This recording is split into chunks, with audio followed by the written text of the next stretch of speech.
In this video, we discuss the connection between three important phrases in the Bible that touch the eternal I am. The eternal I am, God in stillness, being and eternity. Hello, I'm Patrick Ngugi, a licensed practitioner with the science of mind from CSL Kenya, Nairobi. I'm also a regular contributor to Soma Study Group.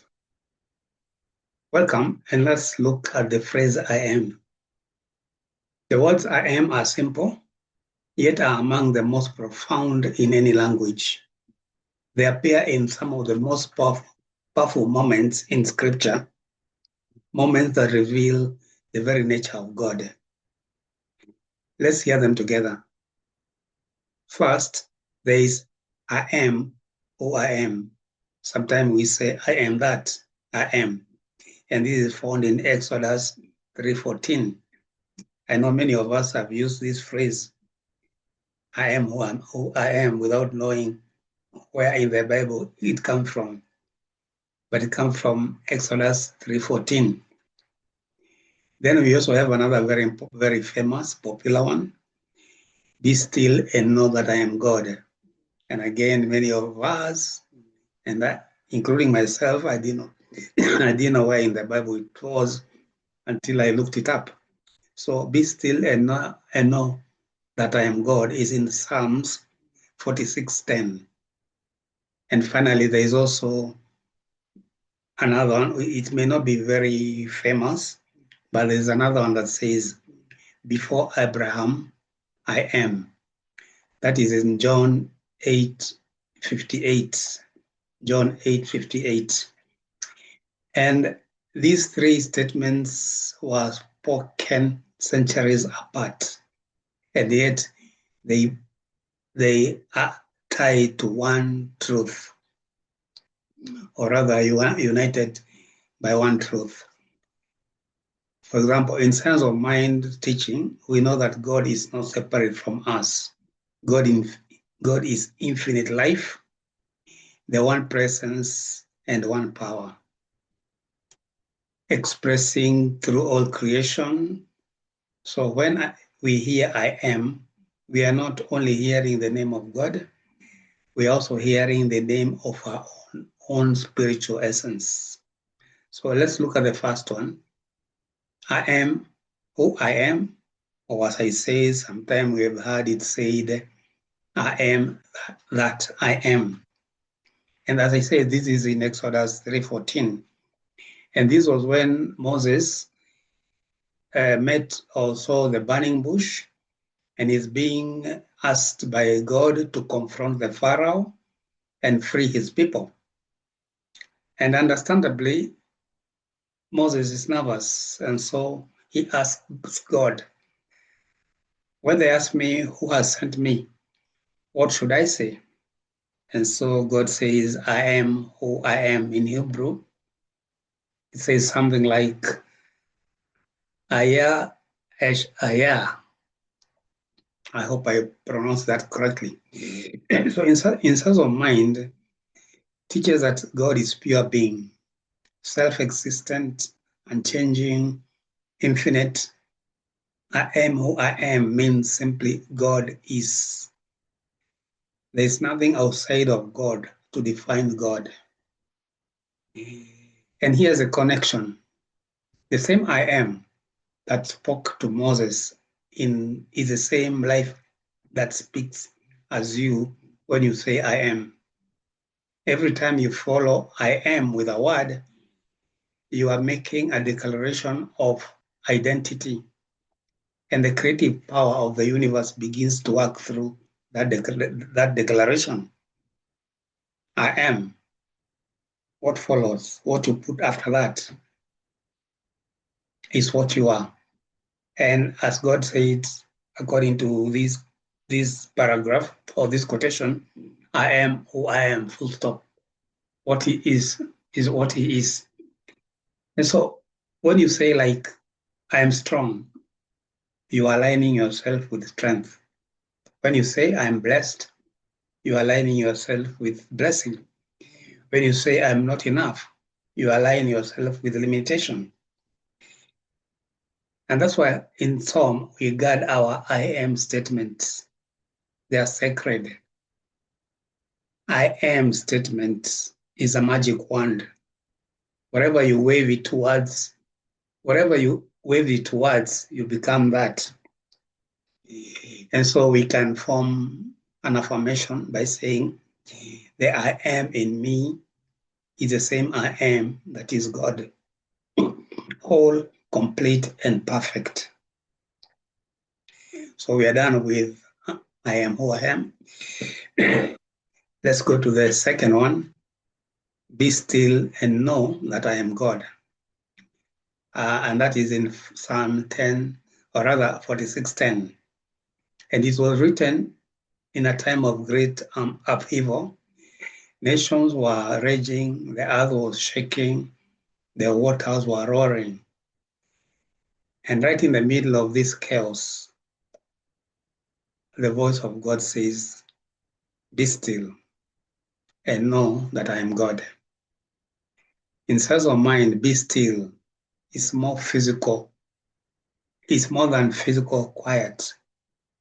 It is releasing the noise of the ego, letting go of mental chatter, resting into the awareness of the infinite presence. Be still, removing the mental chatter, because the mental chatter, if you allow it, it will take you all sorts of places, and therefore you may not even be aware of yourself. That's what we call overthinking. When you're overthinking a problem, you hear all sorts of things, and you forget the answer is by you remaining still. Be still. So we are told, be still and know that I'm God. So know means just more than just believing. It means direct realization, where you know something, when you know something and you don't have to be convinced, you feel it in your bones. When you know something, you feel it in your bones. And then I am God is not a far-fetched declaration.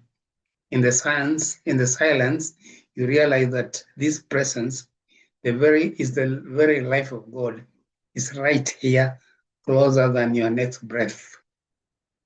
This stillness is not an escape from life. It is a space where you remember who we really are. As I said, when you are still and devoid of mental chatter, then you come to realization of who you are, who you really are. And our affirmation for this, particularly when the mind is full of chatter and clutter, we can say something like, in stillness, I am the divine I am. Or rather, in stillness, I meet the divine I am at the center of my being. Center of your being is where the divine power is. And finally, on the third one, we come to John 5:8, which says, before Abraham, I am. Jesus is speaking to the religious leaders at that time. The context of this quotation was that Jesus was speaking to religious leaders and they were challenging him, questioning his authority. And so he said, before Abraham, I am. Notice he doesn't say that I was, because at the time of Jesus, Abraham had been dead or gone for centuries. And here he's saying, before Abraham, I am. He doesn't say I was. And so he was speaking from Christ consciousness, the awareness of eternal oneness with God. Inside of mind, Christ is not a person but a principle, the divine sonship of the God self within every one of us. When Jesus says, I am, he's speaking for that eternal presence which was never born and will never die. This means that our truest identity is timeless.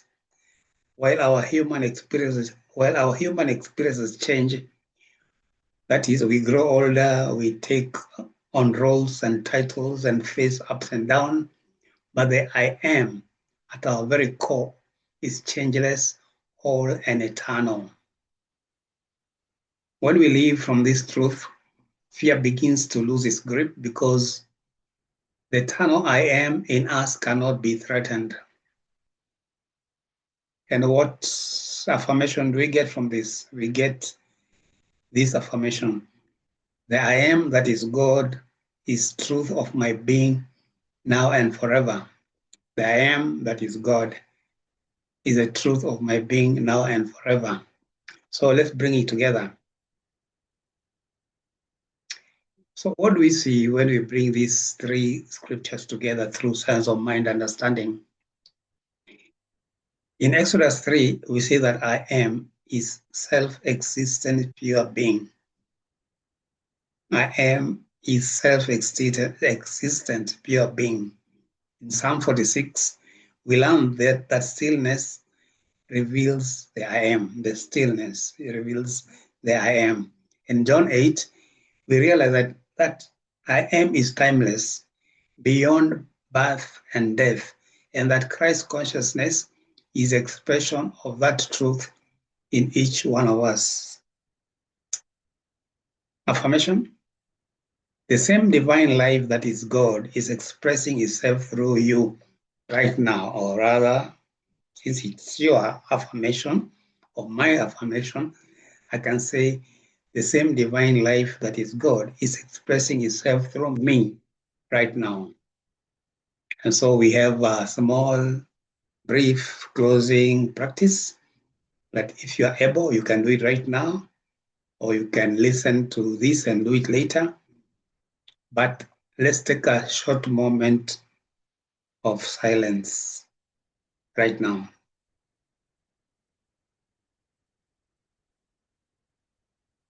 And in that silence, in your heart, hear these words: